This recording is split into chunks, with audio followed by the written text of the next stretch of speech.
আসসালামু আলাইকুম। সংবাদে আপনাদের সবাইকে স্বাগতম জানাচ্ছি আমি নুসরাত। শুরুতেই সংবাদ শিরোনাম। হাসিনার মুখে নির্বাচন নিয়ে কথা শোভা পায় না। জাতীয় নির্বাচনের আগেই গণভোট চায় শিবির।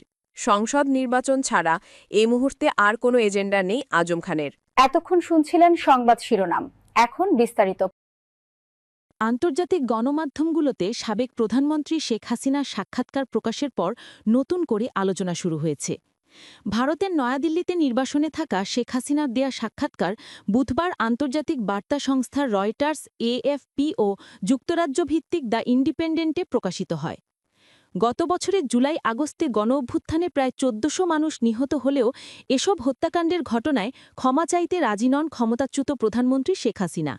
একই সঙ্গে পরবর্তী নির্বাচনে আওয়ামী লীগকে অংশ নিতে দেওয়া কিংবা না দেওয়ার প্রসঙ্গে তার মন্তব্যের প্রতিক্রিয়া জানিয়েছেন অনেকে, যার মধ্যে আছেন রাজনৈতিক দলের নেতারাও। খবর বিবিসির। তাদের মধ্যে বেশ কয়েকজনই বলেছেন, পরপর ৩টি নির্বাচনে শেখ হাসিনা নিজেই যেখানে জনসাধারণের ভোটাধিকার হরণ করেছেন, সেখানে তার মুখে এ ধরনের কথা শোভা পায় না। ইমেইলের মাধ্যমে নানা প্রশ্নের জবাব দেন হাসিনা, যেগুলোর একটি ছিল বাংলাদেশের পরবর্তী জাতীয় নির্বাচন। রয়টার্সকে দেয়া সাক্ষাৎকারে শেখ হাসিনা বলেন, আওয়ামী লীগকে অংশ নিতে দেওয়া না হলে দলটির লাখ লাখ সমর্থক আগামী বছরের নির্বাচন বয়কট করবে। পরবর্তী সরকারের অবশ্যই নির্বাচনী বৈধতা থাকতে হবে উল্লেখ করে তিনি বলেন, একটি কার্যকর রাজনৈতিক সিস্টেম চাইলে আপনি লাখ লাখ মানুষকে ভোটাধিকার থেকে বঞ্চিত করতে পারেন না। হাসিনার এমন বক্তব্যের বিষয়ে বিএনপি স্থায়ী কমিটির সদস্য আমির খসরু মাহমুদ চৌধুরী বলেন, কে ভোট দেবে না দেবে এটা বাংলাদেশের জনগণের ব্যাপার। কেউ যদি মনে করে বাংলাদেশের মালিকানা কেউ নিয়ে নিয়েছে, এটা তো সঠিক হবে না। সেক্ষেত্রে শেখ হাসিনার বক্তব্যকে ব্যক্তিগত উল্লেখ করে তিনি বলেন, ভোটাররা কাকে ভোট দেবে না দেবে, গণতান্ত্রিক দেশে এটা তাদের নিজেদের অধিকার। দলটির আরেকজন নেতা হাসান মাহমুদ টুকু মনে করেন, আওয়ামী লীগ নির্বাচন বয়কট করলে তার খুব একটা প্রভাব পড়বে না। জামায়াতে ইসলামের কেন্দ্রীয় নির্বাহী পরিষদের সদস্য মতিউর রহমান আকন্দ বলেন, উনি বাংলাদেশের প্রধানমন্ত্রী থাকা অবস্থায় যতগুলো নির্বাচন হয়েছে তার কতগুলো নির্বাচন উনি প্রতিনিধিত্বমূলক করেছেন। ভোটাধিকার হরণের নিকৃষ্ট নজির স্থাপন করে জনরোষের মুখে পালিয়ে গিয়ে এই কথা বলা ওনার মুখে শোভা পায় না। অনেকটা একই কথা বলেন বিপ্লবী ওয়ার্কার্স পার্টির সাধারণ সম্পাদক সাইফুল হক। তিনি বলেন, অন্তর্ভুক্তিমূলক নির্বাচন সকলের আকাঙ্ক্ষিত হলেও শেখ হাসিনা নিজে তিনটা নির্বাচনকে যুগানত যে তামাশা প্রহসনে পর্যবসিত করেছিলেন, এ ব্যাপারে তার বা তার সরকারের সামান্যতম উপলব্ধিই মাত্র ঘটেছে। নির্বাচনে আওয়ামী লীগের অংশগ্রহণের বিষয়ে শেখ হাসিনার মন্তব্যকে যথার্থ মনে করছেন না গণ অধিকার পরিষদের সভাপতি নুরুল হক নূর। তার মতে, গণ অভ্যুত্থানের মধ্য দিয়ে তারা জনগণের দ্বারা প্রত্যাখ্যাত হয়েছেন। ফ্যাসিবাদী শাসনের পতনের পর সে সময় অন্যায় অনিয়ম দুর্নীতির সাথে জড়িতরা দেশ ছেড়ে পালিয়ে গেছে এবং সাধারণ সমর্থকরা ইতোমধ্যে বিভিন্ন দলে যুক্ত হয়ে গেছে। আওয়ামী লীগ বা কোনো রাজনৈতিক দল ছাড়া যে নির্বাচন হতে পারে, সেই নজির তো শেখ হাসিনাই তৈরি করেছিলেন। সেখানে এই কথা বলা তার যুক্তিতেও আসে না। অনেকটা একই বক্তব্য জাতীয় নাগরিক পার্টি এনসিপি-এরও। দলটির মতে, কোনো সন্ত্রাসী সংগঠনকে গণতান্ত্রিক প্রক্রিয়ায় অংশগ্রহণ করার সুযোগ দেওয়া যায় না। দলটির যুগ্ম সদস্য সচিব ও মিডিয়া সেলের সম্পাদক মুশফিক ও সালেহীন বলেন, দেশবাসী গত ৩টি কথিত নির্বাচনে ভোটদানের সুযোগ বঞ্চিত হয়েছে। দেশের মানুষ যদি আগামী নির্বাচনে উৎসাহের সঙ্গে ভোট দেয়, নির্বাচনে অংশগ্রহণ করে, তাহলেই নির্বাচন অংশগ্রহণমূলক হবে। জুলাই সনদের ওপর গণভোট জাতীয় নির্বাচনের আগে হওয়া যুক্তিযুক্ত বলে মন্তব্য করেছেন বাংলাদেশ ইসলামী ছাত্র শিবিরের কেন্দ্রীয় সভাপতি জাহিরুল ইসলাম। বৃহস্পতিবার ৩০ অক্টোবর দুপুরে ইসলামী বিশ্ববিদ্যালয়ের ২০২৪-২৫ শিক্ষাবর্ষের শিক্ষার্থীদের নিয়ে শাখা ছাত্র শিবির আয়োজিত নবীন বরণ অনুষ্ঠান শেষে সাংবাদিকদের প্রশ্নের জবাবে তিনি এই মন্তব্য করেন। জাহিদুল ইসলাম বলেন, জুলাই সনদ আমাদের সবার প্রত্যাশা ছিল। এটি বাংলাদেশের জন্য নতুন ইতিহাস, নতুন মাইল ফলক। এই সনদকে আইনি ভিত্তি দেওয়ার জন্য অবশ্যই গণভোট আয়োজন করা দরকার। তিনি বলেন, যদিও এটি অর্ডিন্যান্সের মাধ্যমে করা হয়, কিন্তু বাংলাদেশের বাস্তবতা হল একটি অর্ডিন্যান্স অন্য একটি দল এসে আবার পাল্টি ফেলে। এজন্য গণভোট হলে জুলাই সনদ আইনি ভিত্তি ও সার্বজনীন গ্রহণযোগ্যতা পাবে।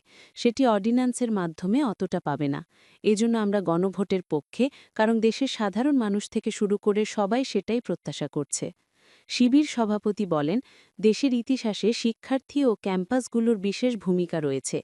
জুলাই আগস্ট হঠাৎ ঘটে যাওয়া কোনো ঘটনা বা আন্দোলন ছিল না, এটি ছিল পুরো প্রজন্মের চিন্তার জাগরণ। বিগত ফ্যাসিস্ট আমলের ফ্যাসিবাদী আচরণ নতুন করে মানুষ আর দেখতে চায় না। এখন মানুষ গঠনমূলক কাজ চায়। আগের মতো কাদা ছোড়াছুড়ি, নোংরামি বা নেতিবাচক রাজনৈতিক সংস্কৃতি দেখতে চায় না। তিনি বলেন, আমার বিশ্বাস ঠিক একই পরিবর্তন জাতীয় রাজনীতিতেও ঘটবে। সাধারণ মানুষ আর পুরনো ধাঁচের রাজনীতি পছন্দ করছে না।